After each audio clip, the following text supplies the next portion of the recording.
War of the Roses on KDWB. There's a million different kinds of War of the Roses. There are straight couples, there are gay couples, lesbian couples. There are three ways. There are some that somebody wanted to find out whether her daughter's fiance was cheating on her. Nosy. Yeah. We've got all kinds of War of the Roses over the years. This one is it's a little bit different in that, well, I'll let Justin tell you the whole thing because you already caught them cheating once. And then she agreed. Tell me the story, Justin. What happened and why you're here today? So, I had my girlfriend, Cheyenne. She was kind of being really sketchy, going out late at night. And so I followed her down the block one night and caught her cheating on me with this guy named Pete, making out in their car the whole thing. So she would, you're at her house and she'd be like, I'm going to go outside. I'm going to go check on something. And then he would pull up down the street and they'd make out in the car down the street. That is bold. That's desperate. She's very shady. She'd just be kind of missing for intervals of time, and it didn't sit well. So, she promised she'd stop talking to him. I had her delete his number. I memorized the number just to make sure. If I saw it again, I would know. So did she delete it right in front of you? Were you like, delete that right now in front of me, or? Yeah, I had her delete it right in front of me. But who knows? She could have gotten it again. And well, sure. If he funny. texts her once, she has the number again. That's exactly right. So right, of course. So that was how long ago was that you said you got to delete this guy's number? This was about a month ago. Okay. And since then, everything's good. You don't see any signs of cheating or anything weird or her walking outside at 11 o'clock at night? Or is there something going on? I gotta say I just have a weird feeling, like a gut feeling that something might be going on. Gotta trust your gut. I just want to make sure that everything's on the up and up still. Well, here's the interesting thing. You don't want to call her. You want to call this other guy, Pete, and see who Pete will send the roses to. Because you're worried somehow that Pete has not gotten the message that he needs to back off, that she maybe never told him, or maybe that she is still seeing him, and right back to where you started. So you want to call Pete and have us say, hey, Pete, this is your phone company or your cell company, whatever. You got a dozen roses. Who do you want to send them to? So you want us to call him instead? Yes, exactly. Okay. Well, that should be easy. If you trust him, it will be easy. Why? What do you mean? Some people are delusional and they are like, I am in a relationship with XYZ. And that person's like, no, we are not in a relationship. But it was just a month ago they were making out. I find it hard to believe, like you, that they could just if she was that desperate to be sneaking out of the house to make out with him while you were there, then that feels like she was very much in the honeymoon phase of their relationship, probably still. So it would be very difficult to just be like, yep, you're right, I'm done, and truly cut off all contact. Well, let's find out. We can we'll take a break. We'll call Pete in a second and see who he wants to send the roses to, and maybe we can at least find out whether Pete is still pursuing her. Then you got to figure out whether Cheyenne is it's a mess. Okay. Yeah, it is. We'll come back in a second. Jonathan Fogel from Fogel Family Law will be on here in a minute to talk about the whole thing. Are they cheating? Let's find out. Part 2 of War of the Roses starts right now on KDWB. Here's what you might have missed on part 1. A little recap. Basically, a guy named Justin calls in, said he's got a girlfriend, and he caught her cheating with this guy named Pete because I guess he was over at her house. And she would disappear out the front yard and be like, I'll be right back. Yeah. And this happened several times. So one time he followed her out, walked down the street looking for her. There she was in in Pete's car making out. Jeez. And so he said, hey, you know what? If you're going to be with Pete, I'm not going to be the third wheel in this relationship. She said, I love you. And I'll stop seeing Pete. But there's just a gut feeling. Yep. So we're going to make a phone call, but we're going to call not her to see if she's cheating. We're going to call Pete to see if he is still pursuing or seeing his girlfriend. Follow?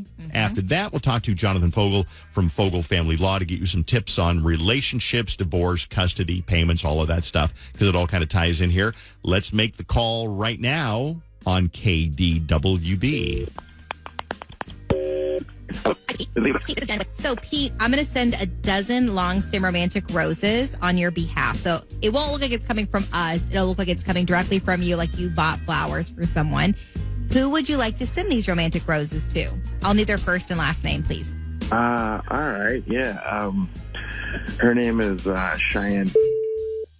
Okay. And do you want to add a card to the roses? Sure. Yeah. Okay. I can get the message for that on there. What would you like it to say? Well, when are you guys, like, what's the delivery time on something like this? Because that would change. Oh, gotcha. We can deliver those later today if that works. All right. Just say 12 more sleeps before we're together again. Okay. Well, that sounds romantic. Yeah. Yeah, it is. Wow. Just, I don't even know what. I don't even know what to tell so you. Awkward being a part of that moment. Because this is all a scam. There's like you ever get one of those calls that say, "Hey, we'd like you to save money on your insurance or your warranties Okay, about to expire." I got some bad news for you, Pete, and it might sound like it's kind of funny right now because we're laughing, but it's really not very funny. But I don't know how you're going to feel about it. Not care, yeah. There are no roses. We are not here to take a survey. We simply wanted to see if you would send roses to Cheyenne. Because we were put up to this by Cheyenne's boyfriend, Justin, after Justin caught you and Cheyenne making out in the car. I mean, I don't know. But I want to tell you, before you speak, I want to let you know, Justin is listening right now. Yep. And Justin, I'm sorry, but this is how War of the Roses works. Sometimes this is how you hear about it. Are you surprised, Justin, at all that Pete wants to send the roses to your girlfriend? No, I'm not surprised. I'm sure he has trouble finding other females. So, yeah, he's listening. He's listening right now. So he heard. It's over with Cheyenne. Dude, move on, man. I don't know what to tell you. Why don't you take your own advice? She has a boyfriend. Well, why don't you move on? You're supposed to move on a month ago. After she gets I say that clearly. She's still coming after me, man. So I don't know what to tell you. She's still coming after you, or are you just so desperate that you can't find anything else and you keep on texting you can try her to or whatever it is like you're that doing? or not, or whatever, man. Clearly, she's not getting what she needs with you, and she's coming to see me to get exactly, Oh, is that right? She told me you were a little light in the trousers. Just saying. I'm sure she did, yeah. Wait, who's light in the trousers? Which one's light in the trousers? So Pete, are you accusing Justin is light in the trousers? Skinny Pete, that's what we call him, yeah. Skinny Pete. Wait, Skinny Pete? Yeah. Skinny Pete. And it's on War of the Roses, Jonathan?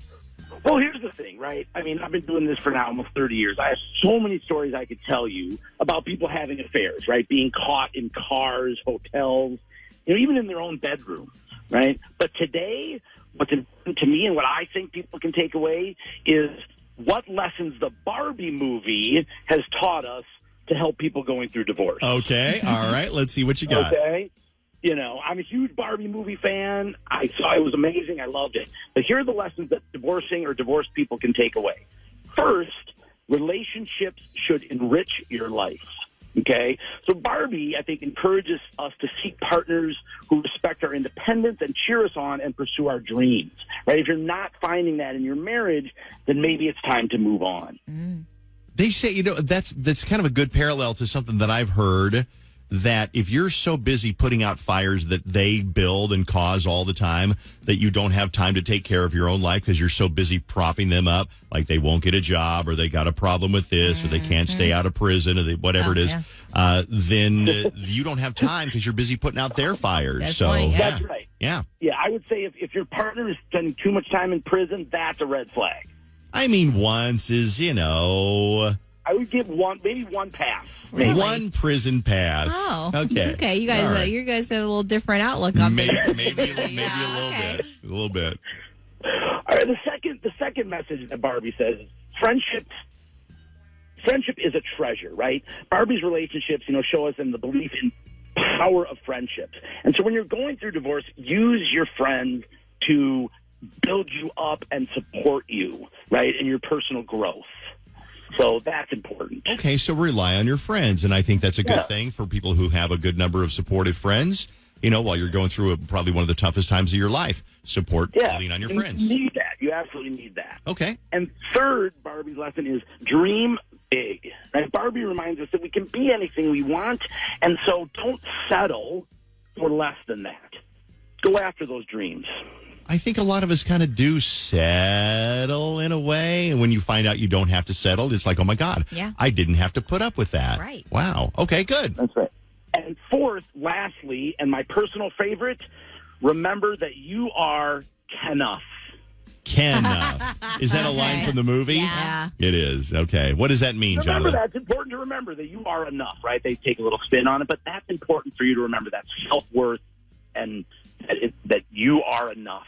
And then as they say, enough. And I think that's important to remember. I'm impressed that you paid so much attention during the Barbie movie, because, Jonathan's notorious for pulling out his phone and taking phone calls during movies. I heard he records the movies and then sells Wait, them. whoa now. Hold on. You know that's illegal, Jonathan, to record the movie and sell it. God, No. and you're a lawyer. I'm pleading the fifth. I plead the fifth. Jonathan, now you know what it's like to be me on the show. Yeah. We get accused of things that you did not do all And the she time. can't even speak because we're going back and forth Yep. so fast. Yeah. Jonathan, always fun to talk to you. We always give Jonathan's website, and I was going to make it a little bit easier. I'm going to give you the website and the phone number. The website to find out more, to get your free consultation. If you're headed for a divorce, you're going to need a lawyer eventually somewhere. If you are still, maybe you've been separated, maybe you were never married, you got problems with visitation, support, all those kind of things, Jonathan can help you out. And he'd love to take your phone call. Find him online, FogelFamilyLaw.com, Fogel, FogelFamilyLaw.com. But we're going to give the phone number here, too, which we normally don't do. But let's get the phone number, Jonathan, in case people are like, I want to call him right now. What is your phone number? It is 612-822-6244. 6244. Does it spell anything like Legal Eagle or anything like that? Or I wish it did. That would have been so cool, Would've but been I am cool. definitely not that cool. Okay. So 612-822-6244. Free consultation. So spend 30 minutes or whatever on the phone with Jonathan and see if that is the right fit and how he can help you. A lot of people don't. We're never promoting divorce, of course, but we're promoting happiness. And if happiness means starting over with somebody else, then that's what we want to promote. And a lot of people just don't know where to start. They don't know, so they're intimidated by the process, so they stay just for another few months. And then it becomes how long? Just for another few years. Yep. Next year for sure. Well, right after Christmas for sure. I mean, after Christmas for sure. It's true, though, right? Yeah. it is true. It is true. I would say also set up a consultation with a therapist. Yes, Do both. those are- Jonathan those can't two do it all. go hand in hand. Yeah. No, and Jonathan actually has resources for that, too. Perfect, So yeah. financial resources, all that kind of stuff. Because a lot of people stay in a marriage because they don't think they can afford it after they get after they're done. Jonathan at 612-822-6244 or FogelFamilyLaw.com. Counselor, have a wonderful weekend. We'll talk to you next week. You two, you know what? Only 7 more sleeps until we do this again. Wow, That is Jonathan. so wrong. Okay, bye, Jonathan. Bye. All right, that's War of the Roses for this week. Thanks for all the comments. Thanks for listening to War of the Roses. It's 101.3 KDWB.